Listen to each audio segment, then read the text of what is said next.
በ1985 ዓመተ ምህረት በፈረንጆች በኢራን ሰሜናዊ ግዛት ማዛንድራን ውስጥ አንዲት የ18 ዓመት ወጣት በመስታወት ፊት ቆማለች። ስሟ ካልሱም አክባሪ ይባላል። ዛሬ ሰርጓ ቀን ነው፣ ነገር ግን ደስታ የላትም። በክፍል ውስጥ ያለው ድባብ የለቅሶ እንጂ የሰርግ አይመስልም። ቤተሰቦቿ እጅግ ድሃ በመሆናቸው ለምግብና ለቤት ኪራይ መክፈያ ሲሉ ለምርጫ ሳይሆን ለሽያጭ አቅርበዋታል። በመሃል አዲስ አበባ ከአፍሪካ ህብረት በቅርብ ርቀት ላይ በ30% ቅናሽ ድርጅታችን ቴምር ፕሮፐርቲስ ከባለ 1 እስከ ባለ 3 መኝታ አፓርትመንቶችን ይዞላችሁ ቀርቧል። ባለ 1 መኝታ 6,900,000 ብር የነበረውን በ4,800,000 ብር ብቻ፣ ባለ 2 መኝታ 10,350,000 ብር የነበረውን በ7,245,000 ብር ብቻ፣ ባለ 3 መኝታ 14,600,000 ብር የነበረውን በ10,200,000 ብር ብቻ። ልብ ይበሉ፣ ይህ ቅናሽ የሚቆየው ለ10 ቤቶችና ሙሉ ክፍያ ለሚከፍሉ ደንበኞች ብቻ ሲሆን በተጨማሪም የንግድ ሱቆችን በመሃል ከ1,400,000 ብር ቅድመ ክፍያ ብቻ የግሉ ያድርጉ። ይፍጠኑ፣ ሱቆቻችን ጥቂት ናቸው። ይደውሉልን።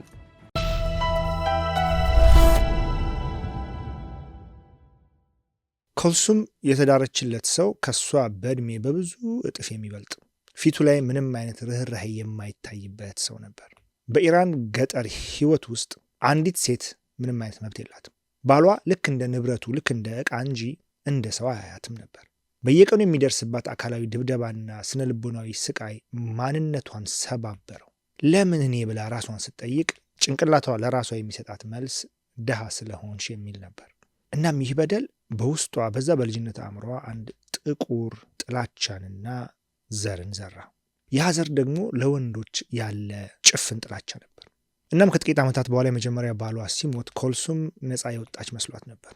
ነገር ግን በ20 ዓመት ዕድሜዋ ድጋሚ ለሌላ አዛውንት ተዳረች። ይሄኛ ባሏ ደግሞ ከመጀመሪያው የባሰ ሰካራምና ጨካኝ ሆነባት። በ2000 እንደ ፈረንጆች አቆጣጠር ዕድሜዋ 33 ሲደርስ ካልሱም 2 አስከፊ ትዳሮችን አሳልፋለች።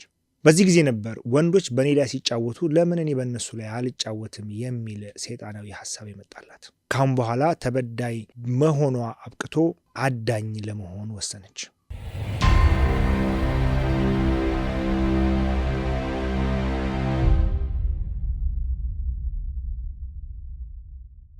ከሁለተኛ ባሏ ጋር ከተፋታች በኋላ ካልሱም ሙሉ በሙሉ ራሷን ቀያየረች። አሁን የምትለብሰው ጥቁር ሂጃብ እጅግ ንጹህና የተከበረ ነው። ፊቷ ላይ ሁልጊዜ የዋህነትና ትህትና ይታያል። ወደ መስጊዶችና ወደ ሴቶች መንፈሳዊ ስብሰባዎች በቋሚነት መሄድ ጀመረች። እዚያም ከሀብታም ቤተሰብ ከተውጣጡ ሴቶች ደግ ልብ ያላት ብቸኛ ሴት ሆና ቀረበች። ስልቷ እጅግ ረቂቅ ነበር። በስብሰባዎች ላይ እያለቀሰች በብቸኝነት እየተሰቃየች የምትገኝ ሴት እንደሆነችና ለአንድ ምስኪን አዛውንት እግሩን የምታጥብለትና የምትንከባከበው ደግ ሚስት መሆን እንደምትፈልግ ታወራ ነበር። እናም በአካባቢዋ ያሉ ሴቶች በሙሉ አባታችንን ከብቸኝነት የምታድን መልአክ አገኘን ብለው ያምናሉ። ካልሱም ግን የአዛውንቶቹን ፎቶ ሳይሆን የንብረት ይዞታቸውን ወይም የፕሮፐርቲ ዲድስ በስውር ታጠና ነበር ከማግባቷ በፊት። ጋብቻው ከመፈጸሙ በፊት ካልሱም አንድ ቅድመ ሁኔታ ታስቀምጣለች።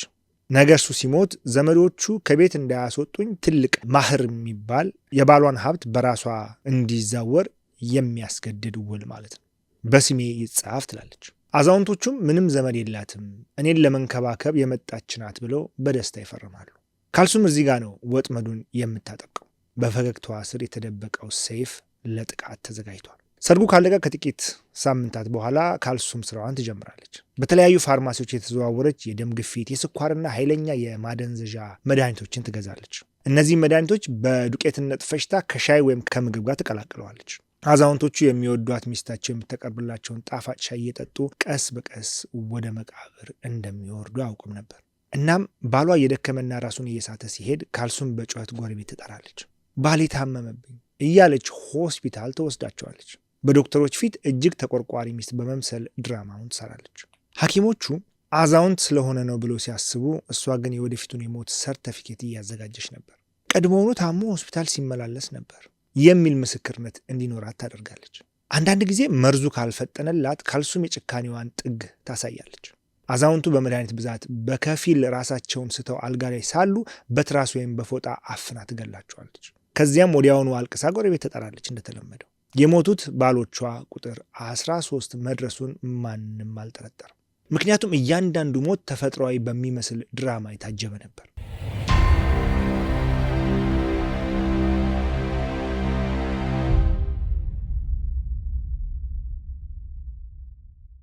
እንዲህ እያለች ካልሱም አሁን ሀብታም ሆናለች። ነገር ግን አንድም ንብረት በስሟ አታስቀምጥም። ሁሉንም ወርቅና ገንዘብ ወደ ልጇ ስም ታዛውራለች። ይህን የምታደርገው ፖሊስ ይህች ሴት ባሎቿ በሞቱ ቁጥር እንዴት ሀብታም ትሆናለች ብሎ እንዳይጠረጥራት ነው። እሷ ግን አሁንም ምስኪን ድሃ ሆና መታየቷን ትቀጥላለች። በነገራችን ላይ እነዚህን ሁሉ ሰዎች እነዚህን ሁሉ አዛውንቶች ስታገባ ስትፈታ ንብረታቸውን ስትወርስ የኖረችው እና በፖሊስ ልትያዝ ያልቻለችው ወንጀሎቹን የምትፈጽመው በተለያዩ ከተሞች በጣም በርቀት በሚገኙ ከተሞች ላይ እየተዘዋወረች ስለሆነ ነው። ጊዜውም ደግሞ 1985 ነው። ምንም አይነት በኮምፒውተር የታገዘ መረጃ ስለሌለ አንዱ ከአንዱ ወንጀል ጋር የሚተያይበት አጋጣሚ አልነበረም።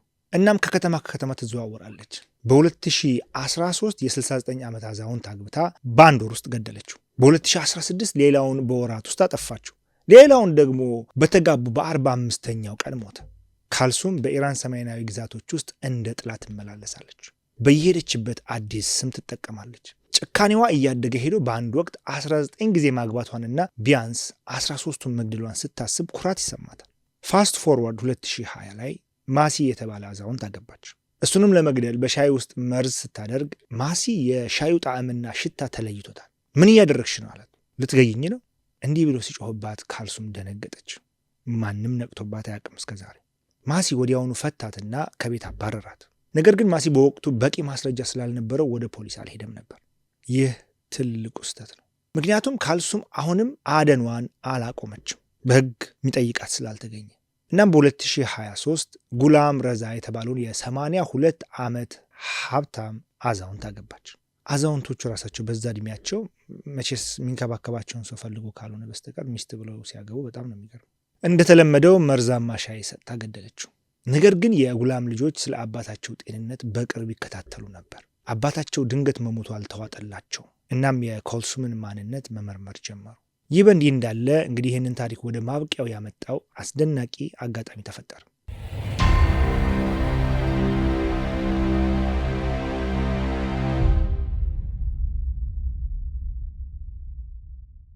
የጉላም ልጅና የማሲ ልጅ ማለት ካልሱምን ከቤት ያባረራት ልትገኝ ነው ብሎ በአንድ ስብሰባ ላይ ተገናኙ። ሁለቱ ወንዶች ልጆቹ እና በረንዳ ላይ ቁጭ ብሎ ሻይ እየጠጡ ስለ አባቶቻቸው ሞት ሲያወሩ ካልሱም የምትለዋ ስም ድንገት መጣች።